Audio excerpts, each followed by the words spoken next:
विदेश टॉप 10 खबरों का सबसे पहले खबर आपको बताएंगे पाकिस्तान से। पाकिस्तान में हमले थमने का नाम नहीं ले रहे हैं। क्वेटा के पास नौशकी में हुए हमले में पाकिस्तान के 5 सैनिकों की मौत हो गई, 40 घायल हुए। हालांकि बलूचिस्तान लिबरेशन आर्मी का दावा है कि हमले में 90 सैनिक मारे गए हैं। साथ ही ग्वादर के कोस्ट गार्ड हेडक्वार्टर में भी आतंकियों के घुसने की खबर है।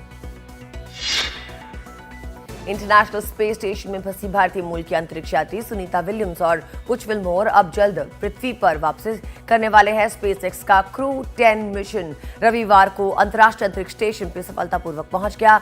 इसमें सुनीता विलियम्स और बुच विल्मोर की वापसी की उम्मीद जगी है।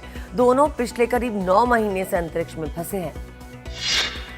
तेल अवीव की सड़कों पर प्रदर्शनकारियों की भीड़ ने प्रदर्शन किया और गाजा में बंधक बनाए गए बंधकों की तत्काल रिहाई की मांग की। हमास ने कहा है कि वो एक अमेरिकी, इजरायली और 4 बंधकों के शवों को तभी छोड़ेगा, उनको देगा, सौंपेगा जब इजरायल अपने युद्ध विराम समझौते को लागू करेगा।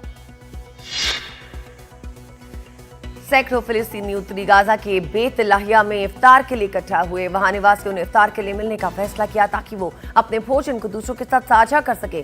2 हफ्तों से इजरायल ने गाजा के लगभग 20 लाख फिलिस्तीनियों को भोजन, ईंधन सप्लाई पर रोक लगा दी है। अमेरिका के कई हिस्सों में भयंकर तूफान आया, जिसके कारण कई राज्यों में स्कूल नष्ट हो गए और सेमी ट्रैक्टर ट्रेलर पलट गए। तूफान के कारण 18 लोगों की मौत हो गई। मिसौरी में सबसे ज्यादा मौतें दर्ज की गई हैं। अकेले मिसौरी में 12 लोगों की मौत हुई है।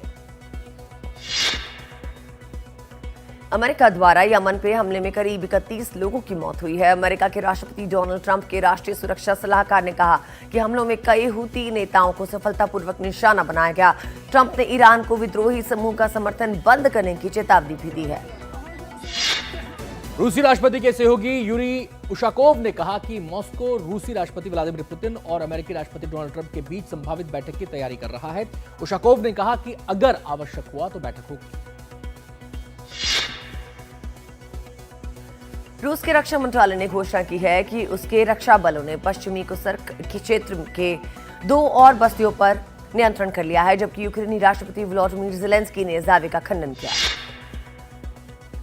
रूसी एरोस्पेस फोर्सेस ने कल प्लेस्टिक्स कॉस्मोड्रोम और से सैन्य उपग्रहों को ले जाने वाला अंगारा 1.2 लाइट रॉकेट लॉन्च किया। रूसी सेना ने कहा कि उपग्रहों को सफलतापूर्वक उनके ऑर्बिट में स्थापित कर दिया गया है।